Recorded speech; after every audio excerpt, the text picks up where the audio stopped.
mas nem todos teriam o azeite, teriam o Espírito Santo para estar examinando a palavra de Deus para estar trazendo um entendimento verdadeiro a respeito da volta de Cristo.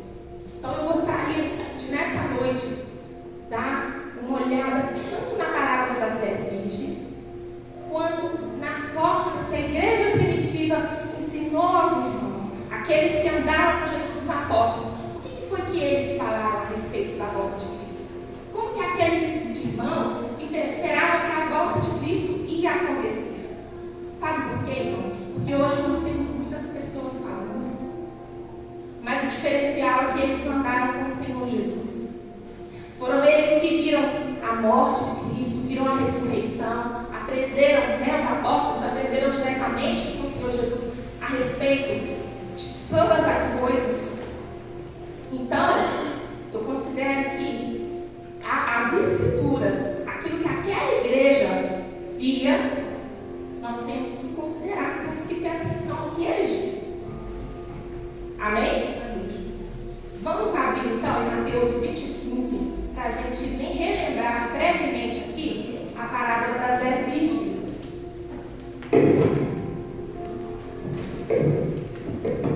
Mateus 25, 1.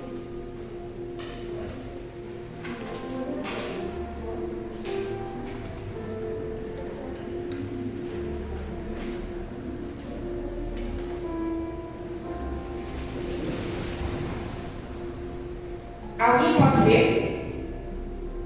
Algum irmão pode ficar de pé e ler a parábola? Pode ler ela toda, por favor.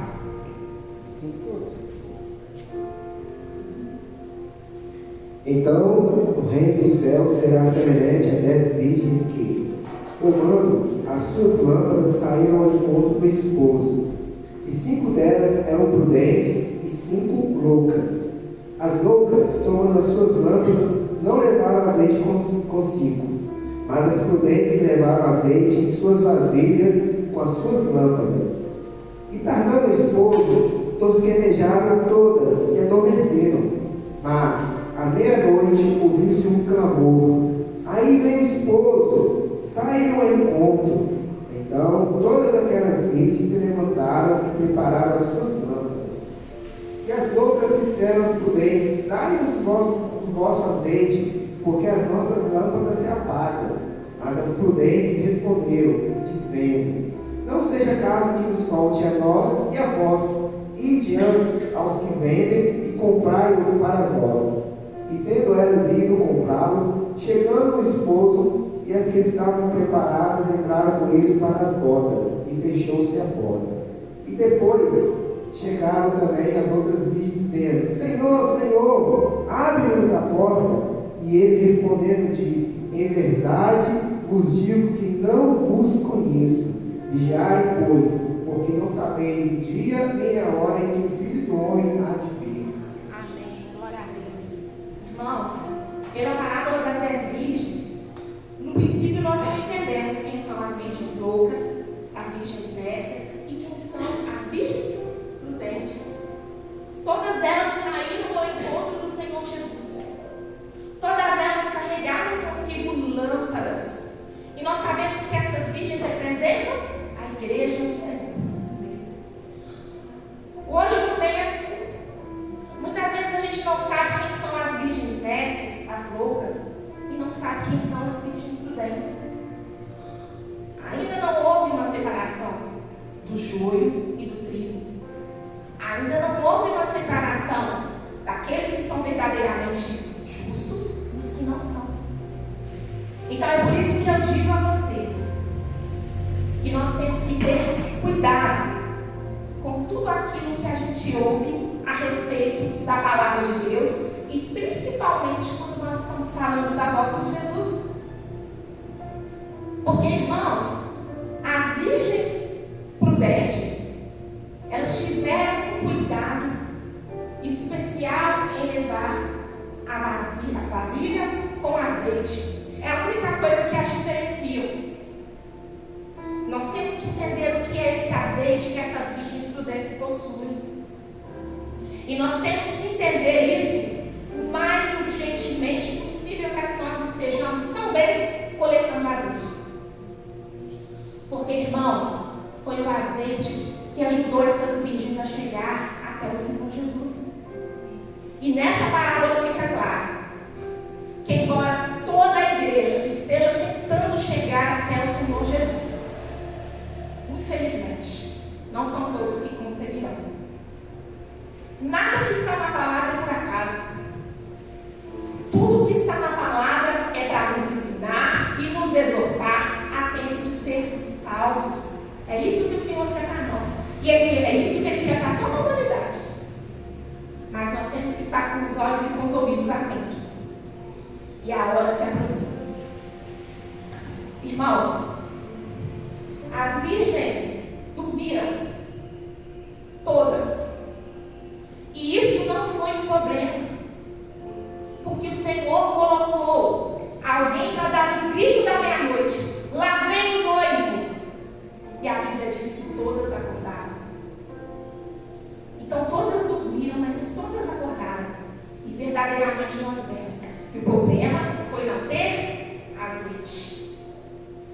Todas as vezes que a Bíblia fala de azeite, ela está se referindo à graça de Deus na vida do cristão. Ela está se referindo à presença do Espírito Santo na vida do cristão. Ela está fazendo menção à purificação, à unção. Ela está nos dando direção de que nós precisamos nos encher do Espírito Santo para conseguirmos chegar até o Senhor Jesus. Mas não é só isso, essa parábola é tremendamente profunda e reveladora. Porque o azeite, o Espírito Santo, é Ele quem vai fazer com que nós tenhamos as nossas lâmpadas acesas.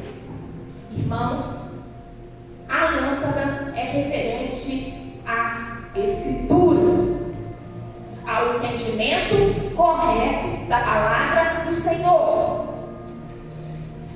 E só vai chegar a esse entendimento e continuar caminhando até a vida do Senhor Jesus aqueles que estiverem coletando azeite. Vira para o seu irmão e fala: você tem coletado azeite? Irmãos, azeite não pode faltar. O azeite faltar na sua vida é suicídio. É suicídio. Nós não podemos ficar sem azeite. E nós não podemos ficar sem o entendimento correto das Escrituras. Irmãos, nem todo aquele que diz Senhor, Senhor vai entrar no reino de Deus. Isso é seríssimo. Quando a gente continua lendo lá Mateus 25, a gente percebe que quando o Filho de Deus vier, Ele vai fazer realmente essa separação do joio e do trigo. E lá em Mateus 25, mostra para nós que aqueles que estão cheios de azeite formaram o caráter de Cristo. Eles estão cheios do Espírito Santo. Eles desenvolveram o fruto do Espírito. Eles desenvolveram as virtudes da mansidão. Eu sempre falo a respeito disso, sabe por quê? Porque tem coisa que a gente não pode esquecer.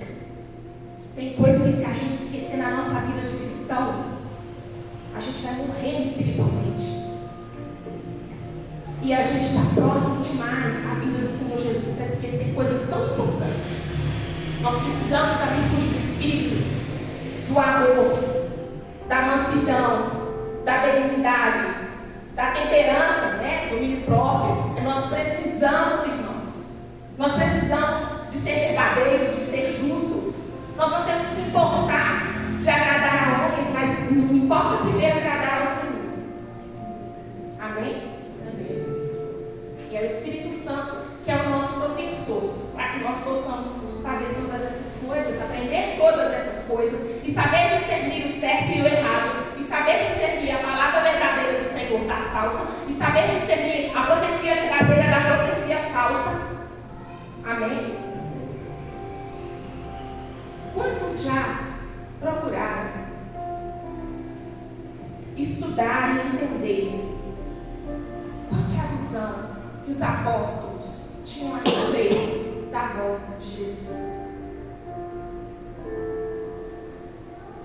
aquilo que a gente entende pela volta de Jesus é o que realmente vai acontecer? É por isso que nós temos que estar preparados. Que isso aqui, é para estudo, leitura diária.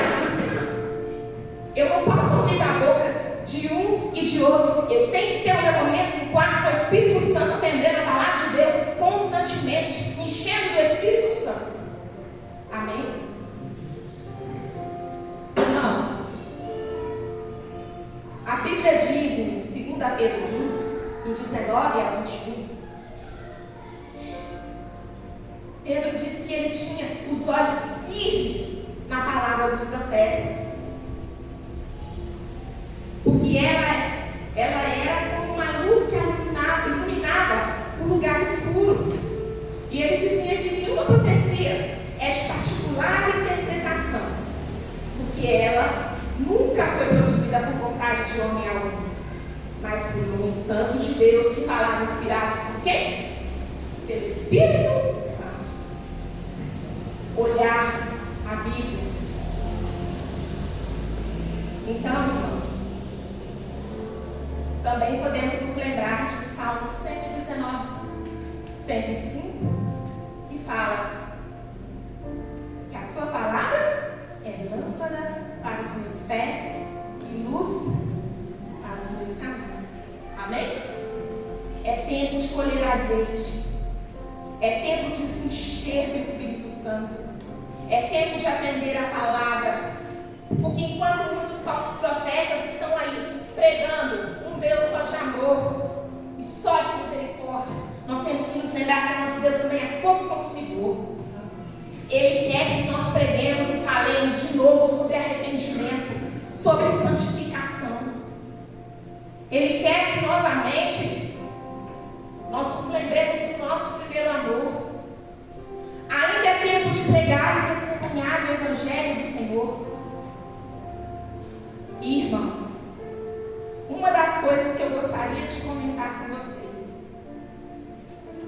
é que uma das coisas que também eram muito ensinadas pelos apóstolos e que nós temos que voltar o nosso olhar para as Escrituras, para aprender, para ensinar a igreja e para ela poder ter o seu espírito preparado e a sua mente preparada.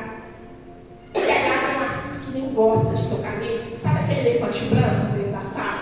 E todo mundo tem medo de falar dele na hora da pregação? Sabe? Mas é importante a gente considerar, sabe por quê, irmãos?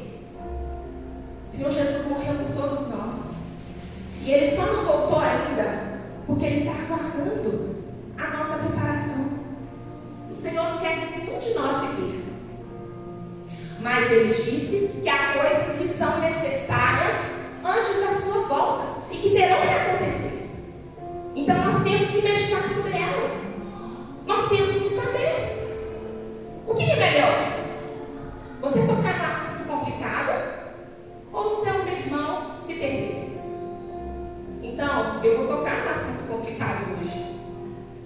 Mas tudo que eu disser aqui, eu peço a você que seja como os bereanos. Vocês lembram de Bereia? Tudo o que era dito aos irmãos de Bereia, eles iam nas Escrituras e eles conferiam. Tudo o que era dito. Você tem conferido, irmão, aquilo que é dito para você? Olha, Paulo não se ofendeu com os irmãos de Bereia quando eles conferiam as Escrituras. Ele não se ofendeu, pelo contrário, ele os elogiou. Então eu vou tocar num assunto complicado hoje, mas que nós temos que pensar, porque tem acontecido coisas no mundo e tem acontecido coisas no Brasil, e nós temos que nos preparar. Hoje em dia, nós temos 360 milhões de cristãos que são perseguidos no mundo. Em 2021, eram 340 milhões. Hoje nós somos 360 milhões de cristãos perseguidos no mundo. Nós temos que orar pelos nossos irmãos.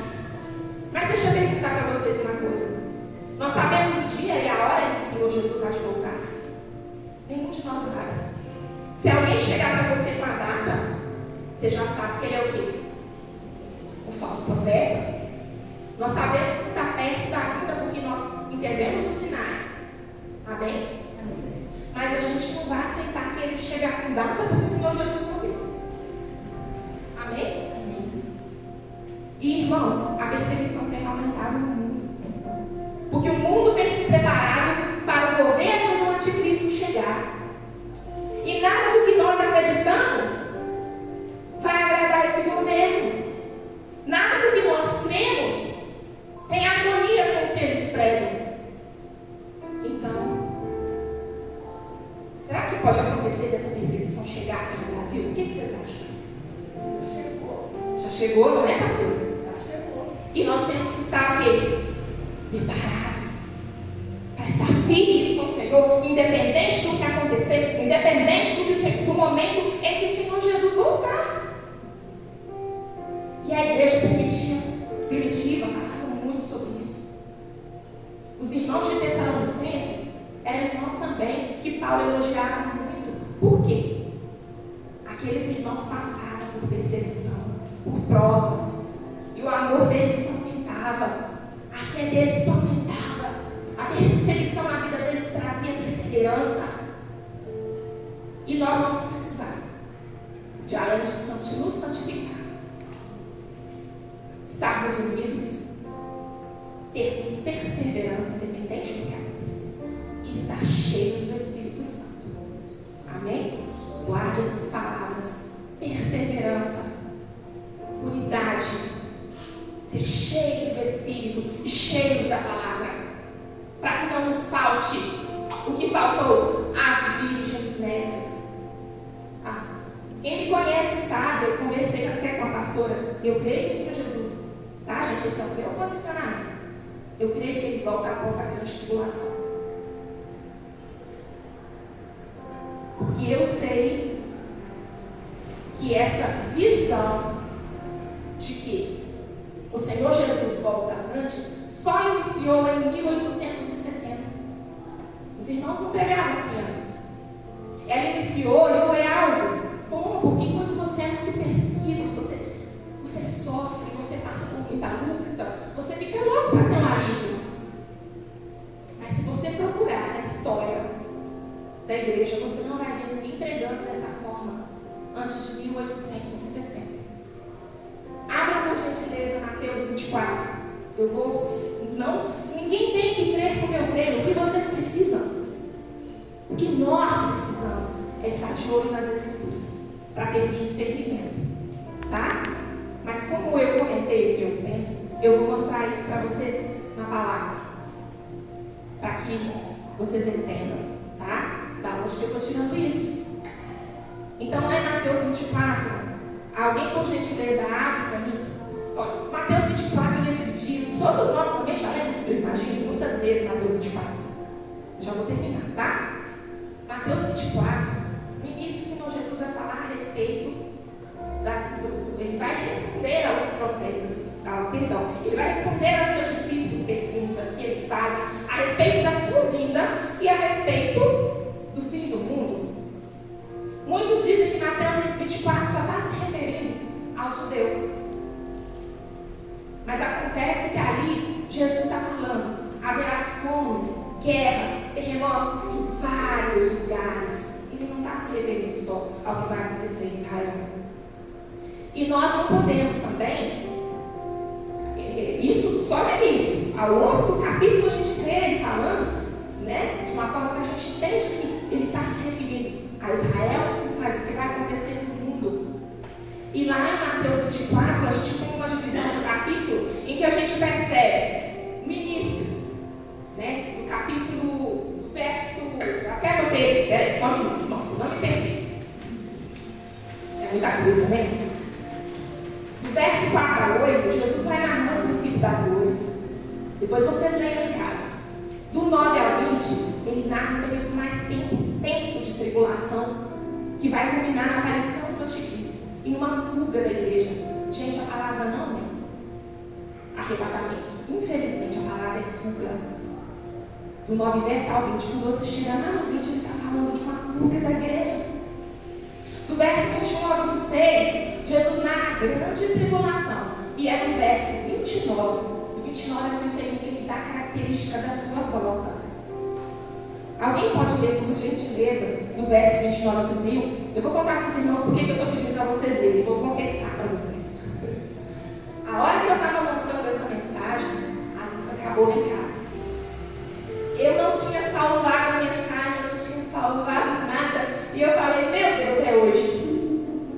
Porque tudo acontece o dia que a gente vai falar a respeito da palavra de Deus. É impressionante, não é? Tudo acontece. Alguém pode levantar e ler, por gentileza? Quer ler, Anderson? Está mais perto? Pode ler. Deixa eu ler. E logo depois da apilação daqueles dias, o sol escurecerá e a lua não dará a luz. E as estrelas cairão no céu, e as potências dos céus serão abaladas. Então aparecerá no céu o sinal do Filho do Homem, e todas as tribos da terra se levantarão, e verão o Filho do Homem vindo sobre as nuvens do céu, com poder de grande glória. Amém. O irmão começou com a frase, e logo depois da tribulação daqueles dias. Vocês notaram? E aí tem sinais no céu. E aí vai aparecer o Senhor Jesus vai voltar. E nesse mesmo instante que a Bíblia está dizendo que ele retorna, a Bíblia está colocando um arrebatamento. E não é o único texto que isso acontece. Alguém abre por gentileza em 2 Tessalonicenses 1. Ali é revelador, irmãos. Porque ali Paulo vai falar, como eu disse a vocês, os Tessalonicenses, que eles que o fato deles passarem por provações com esperança e fé era a prova para o Senhor de que eles estavam preparados para entrar no reino de Deus. Olha que coisa linda, olha que coisa poderosa. Os nossos irmãos da igreja primitiva não tinham medo de tribulação e de prova. Eles achavam que aquilo ali era algo nobre, que sofria quem era filho de Deus, que aquilo era uma honra. O Senhor Jesus sofreu e agora eu estou sofrendo as suas dores também. Então, louvado seja o nome do Senhor, glorificado seja o nome do Senhor, porque é nesse sofrimento e nessa tribulação que eu vou ter a minha recompensa. Olha que coisa maravilhosa, irmãos. A igreja, quanto mais sofria, mais crescia. Quanto mais sofria, mais amadurecia. Olha que coisa linda. Por que a gente tem medo de sofrer se a nossa prometida a vida eterna? Se nós somos aqueles que vamos herdar o reino de Deus, que seremos reis e sacerdotes com Cristo, olha que coisa maravilhosa. O Senhor nos livra de todas as nossas aflições no tempo certo. Mas eu não creio também que a igreja não terá uma proteção na grande tribulação. Eu creio que parte da igreja vai ser protegida como está escrito lá em Apocalipse 12. A mulher que é protegida 1260 dias no deserto. Mas eu creio que parte da igreja, por amor ao Senhor, vai continuar pregando o Evangelho. Vai testemunhar do amor de Deus. Vai dizer para aquele povo, nada de marca da besta. O Senhor Jesus está contando, arrependam-se e sejam salvos. É uma igreja gloriosa, uma igreja vitoriosa, que o Senhor quer preparar nesse tempo. E eu e você vamos fazer parte disso em nome de Jesus. Amém? Glória a Deus. E aí, irmãos, quando Paulo fala com os alguém leu os Tessalonicenses ou eu estou falando demais, já me entendi? Alguém leu? É primeiro, desculpa, me perdoe. 2 Tessalonicenses 1. Vamos lá? Deixa eu ver se meu celular está aqui, caiu lá, mas eu acho que está aqui escondidinho. Irmãos, esse texto é muito importante. 2 Tessalonicenses 1. Peraí.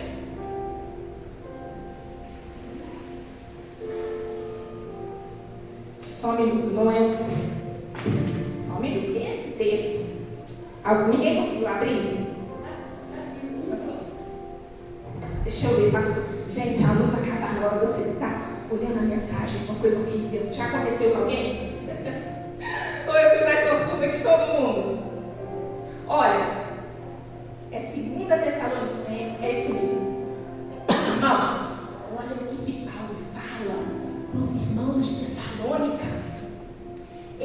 ele fala a respeito de quando é que essas tribulações vão acabar. Olha que coisa. Ele diz assim: se de fato é justo diante do Senhor, diante de Deus, que dê paga tribulação ao que vos atribulam. Ou seja, se de fato Deus atribular aqueles que estão atribulando vocês. E a vós que sois atribulados, descanso conosco. Ele falando assim, olha, é justo que eles sejam atribulados, e é justo que nós descansemos, tenhamos alívio das nossas tribulações. E aí Paulo vai falar que isso vai acontecer. Bom, quando se manifestar o Senhor Jesus desde o céu, com anjos do seu poder, como labareda de fogo, tomando vingança dos que não conhecem a Deus e dos que não obedecem ao Evangelho do Senhor Jesus Cristo. Vocês estão notando? Aqui ele está dizendo, olha, vocês vão se cansar quando o Senhor Jesus voltar. Até lá vocês vão ter tribulação. Mas quando ele voltar, vocês vão descansar. E esse que vos atribulam, que vos perseguem, eles vão ter que prestar contas ao Senhor. E aí ele diz assim, olha, eles por castigo vão padecer eterna perdição ante a face do Senhor e a glória do seu poder, quando Jesus vier para ser glorificado dos seus santos. Ou seja, nós estaremos aqui e glorificaremos ao Senhor na sua vida, e para se fazer admirável naquele dia em todos os que creem. Pelo que também rogamos sempre por vós, para que o vosso Deus os faça dignos da sua vocação e cumpra todo o desejo da sua bondade e a obra da fé com poder. Esse texto, quando eu li, irmãos, eu tive certeza. Não interessa o que vai acontecer, interessa que o Senhor estará conosco. Interessa que o Senhor vai cobrar daquele que nos atribula. Interessa que nós estaremos para sempre com o Senhor. Interessa que a gente se prepare o nosso emocional, aumente a nossa fé. Porque breve Cristo vem. Amém? Que o Senhor te guarde, te proteja, te livre de mal. Que o Senhor te fortaleça nas suas provas e nas suas aflições.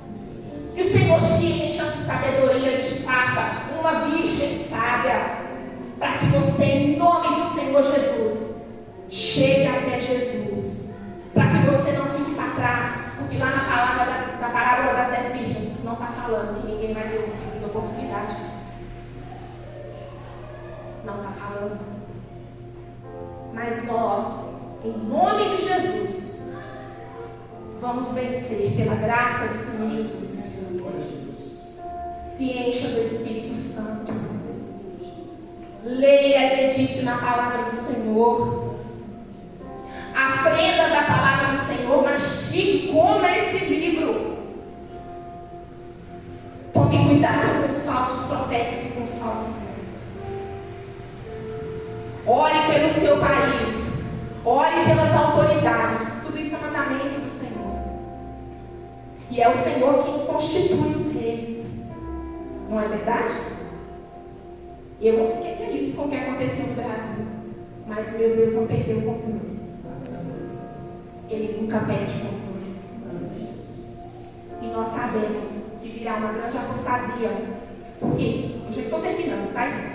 Eu estou falando aquilo que o Senhor está me direcionando. Lá no livro de Daniel, capítulo 11, a Bíblia fala, deixa claro para nós, que haverá uma parte da igreja, haverá uma parte de pessoas que são da aliança, que vão fazer a aliança com o Senhor. E elas vão seguir. Elas vão seguir o anticristo, elas vão dar ouvidos ao espírito da mentira, elas vão abandonar o nosso Senhor, elas vão abandonar o nosso Senhor. E se nós não estivermos cheios do Espírito, se nós não estivermos alicerçados na palavra de Deus, nós vamos nos enganar, irmãos. Cuidado para que ninguém nos engane.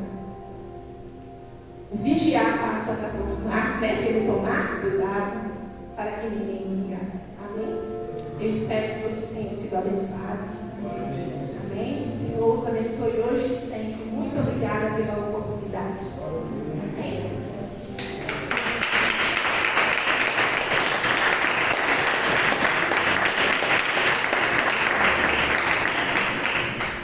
Glória a Deus. Vem cá, deixa eu